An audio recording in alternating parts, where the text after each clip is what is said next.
Morning everybody, welcome to my channel. My name is Amanda. Welcome to the November vlogs. Thank you for joining me. Thank you if you are watching every day. I am loving having comments each day, and yes, it's really feeling well supported, so thank you so much for if you are watching. It is 6:30, maybe a bit later now. Oh yeah, it's 10 to 7. This is late for me to be recording here, and I'm not dressed properly yet either. So it's 10 to 7. It is Wednesday, the 15th of November. So that makes it hump day in some people's vernacular, which means you're kind of like halfway through the working week. And once you've got over Wednesday, you're kind of like over the hill, over the hump, and it's all downhill to the weekend. And if it is the 15th of November, which it is, I guess then hump day for the November vlogs, because I like, yes, 30 days in November. We are halfway through and I haven't run out of content yet. So last night I worked just on this sock, which I've been referring to as the beaded sock. The actual pattern's got a bit of a weird name because it is named after something from the film Avatar. So it's Kel Agner, I think is how you pronounce it. But yes, so I did all of the, well no, actually last night I did the last pattern repeat and then the toe. So there are no beads on the foot. The beads are just on the leg portion, but there are lots of them.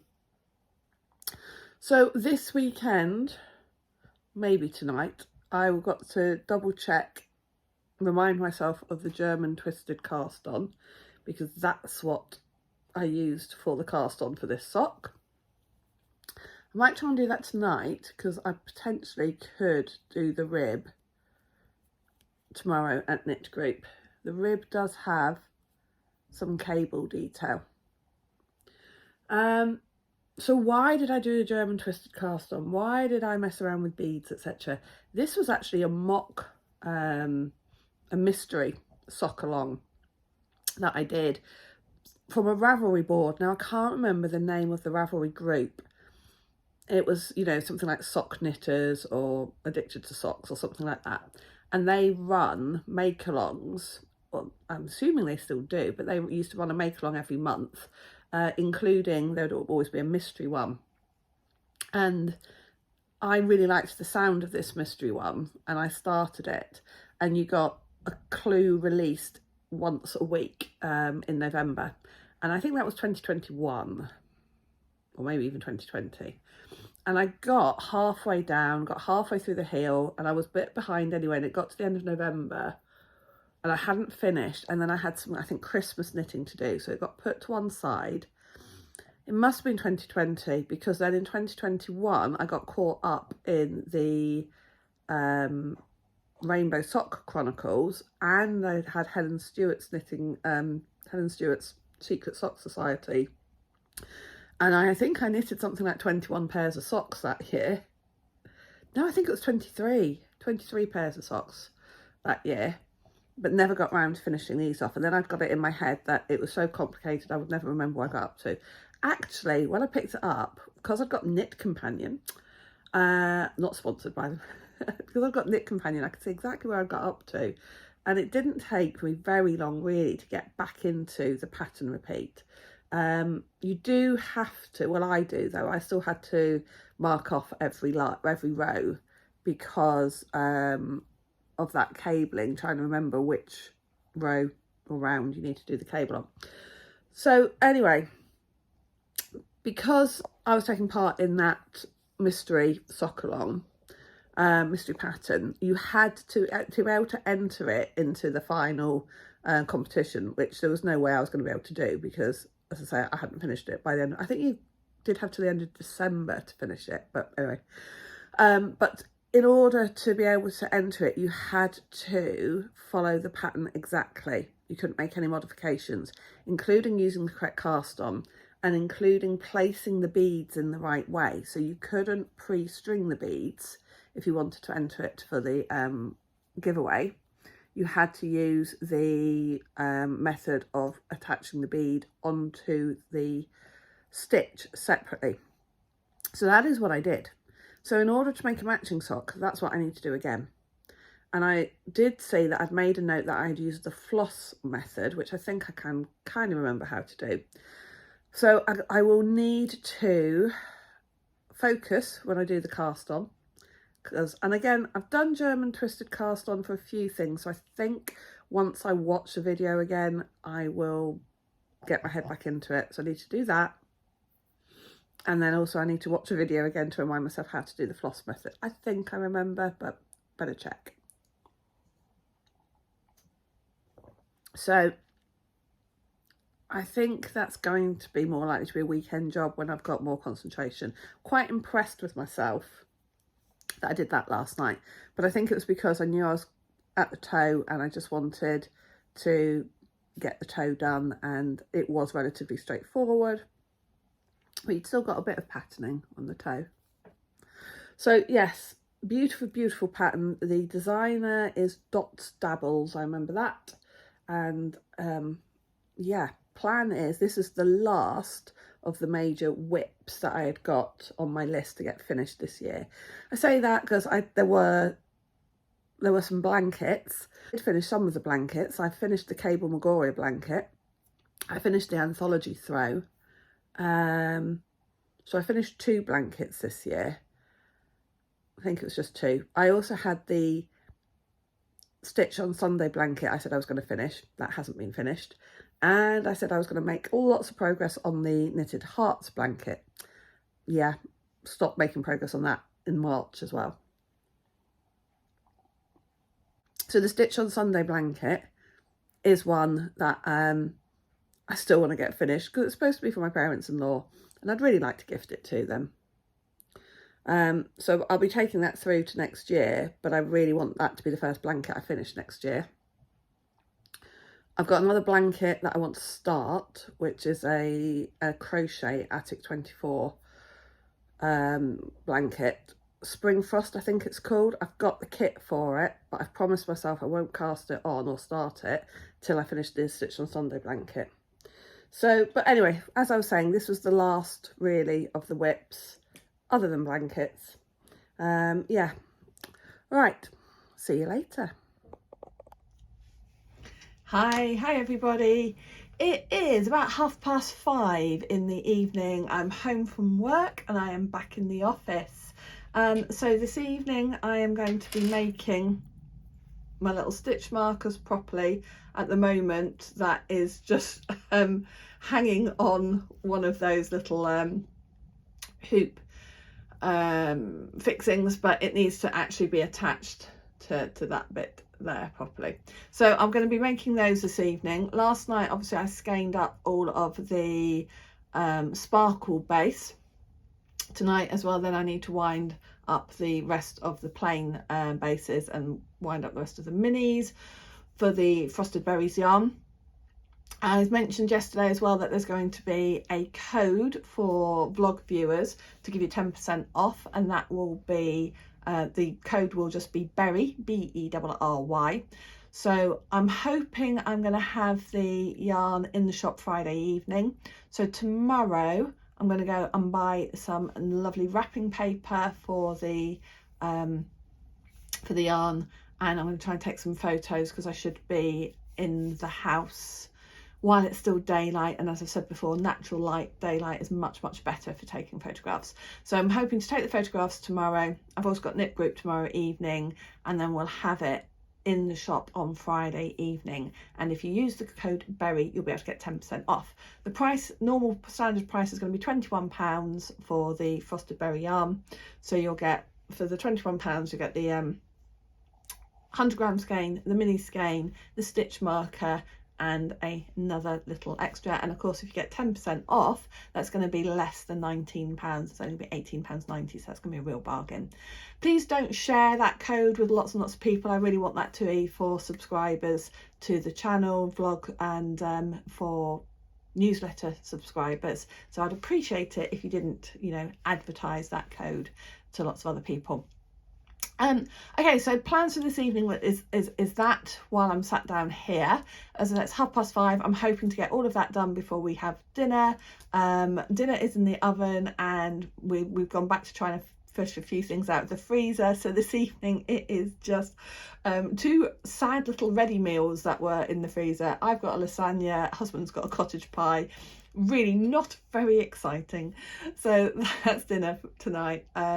Yesterday we had like a Mexican hash type thing with minced beef and potato and stuff like that, and I had leftovers of that at lunchtime today, so at least I had a reasonable meal at lunchtime. Knitting wise, what I'm going to work on tonight, I think I'm going to have a go at casting on that other sock that I was talking about this morning. So I'm going to have a little look at the German twisted cast on and have a go at casting that second sock on, and then I might do a few repeats of the cable vest and maybe a little bit on the teddy bear dress as well, because that's just plain stocking stitch. So if I start to get tired or I can't cope with anything too difficult, then I shall just go to the teddy bear dress.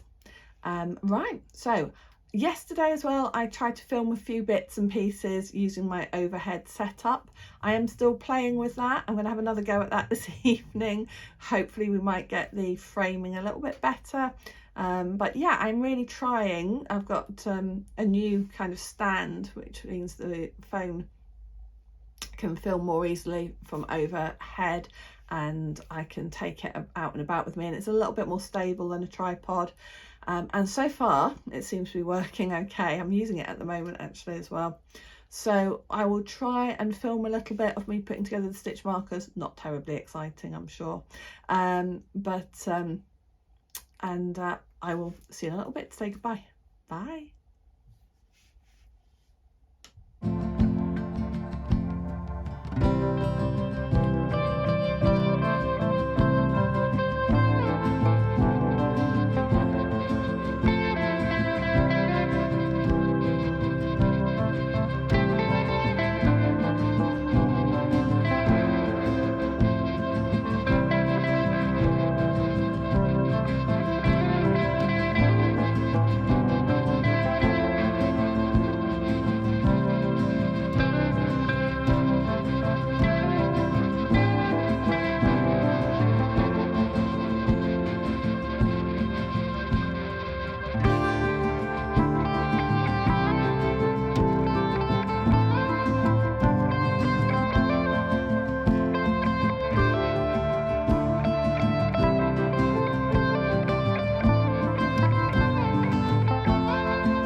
Hang of it, you get the older cast on. Got it! And that. I've used the knitting.com tutorial in the end. I must have looked at 6 different tutorials and not got it. And finally the knitting.com tutorial, I finally got it, and I've got 5 stitches cast on, but it's taken me about 20 minutes to get those 5 stitches. So I have actually managed to get my stitches cast on for that sock. Whew, using the German twisted cast on. Took me ages to work out where I was going wrong.